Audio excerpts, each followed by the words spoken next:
সাদা মুড়ি খেলে কখনোই আপনার গ্যাস হবে না, কিন্তু এই বুট আর মুড়ি যখন একসাথে করবেন সেটা কিন্তু আপনার ব্লোটিং বা গ্যাসের কারণ হয়ে দাঁড়াবে।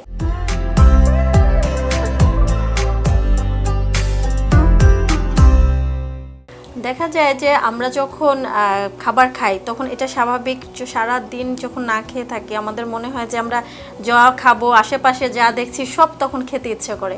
কিন্তু লক্ষ্য করবেন যখন ইফতার করা হয়, পানিটা নেওয়া হয় অথবা 1-2 পিস খেজুর খাওয়া হয়, তখন কিন্তু আমরা এত খেতে পারি না। তখন আমাদের পেটটা একটু ভরা ভরা অনুভূতি অথবা একটু ব্লোটিংয়ের টাইপের সমস্যা তো অনেকের ক্ষেত্রে থাকে। তো যারা খেতে পারে বা পারে না, ওই পানি থেকে ইফতার নেওয়াটা সবচেয়ে বেস্ট আইডিয়া।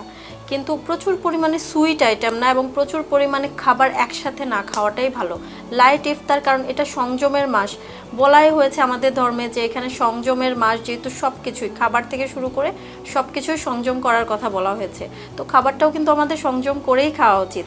দেখা যায় অনেক পেশেন্ট আমরা পাই যারা ওজন কমাতে চায়, তারা কিন্তু সেই ইফতারের সময় অনেক বেশি খেয়ে ফেলার কারণে তারা কিন্তু ওজন কমাতে পারে না, বরঞ্চ বেড়ে যাওয়ার একটা প্রবণতা থাকে। তো খাবার পরিমিত পরিমাণে, যেটা পেট ঠান্ডা রাখবে এবং অনেকক্ষণ পেটে থাকবে, এই টাইপের একটু হেলদি খাবার নিয়ে নেওয়া উচিত।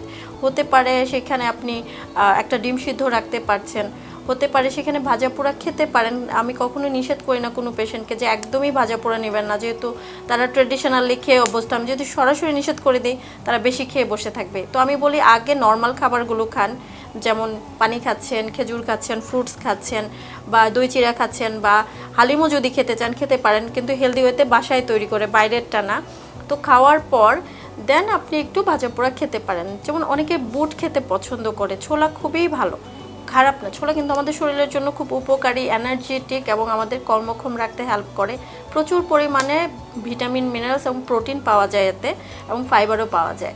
কিন্তু এটার পলিসিটা ডিফারেন্ট থাকে। আমরা বুট ভাজা করে খাই, আমরা যদি বুটটাকে সেদ্ধ করে নেই, মানে ছোলাটাকে সেদ্ধ করে একটু সালাদের মতো করে মাখা করে নেই, তাহলে কিন্তু আমাদের এটা হেলদি থাকে, শরীরের জন্য ভালো থাকে। একটু তেল বীজ অথবা আদার্স কিছু অ্যাড করে নেই, সিড টিড, তাহলে শরীরের জন্য খুবই উপকারী। তারপরে সাথে যদি আপনি কোনো কিছু অ্যাড করতে চান, সাদা মুড়ি খেলে কখনোই আপনার গ্যাস হবে না, কিন্তু এই বুট আর মুড়ি যখন একসাথে করবেন সেটা কিন্তু আপনার ব্লোটিং বা গ্যাসের কারণ হয়ে দাঁড়াবে। সো এই জিনিসগুলোকে আলাদা করে খান, দুটাই খেতে পারবেন, পরিমিত পরিমাণে খান, অনেক বেশি খেন না, তাহলে আপনার গ্যাসের সমস্যা বাড়বে বা পেট ফুলে যাওয়ার প্রবলেম থাকবে।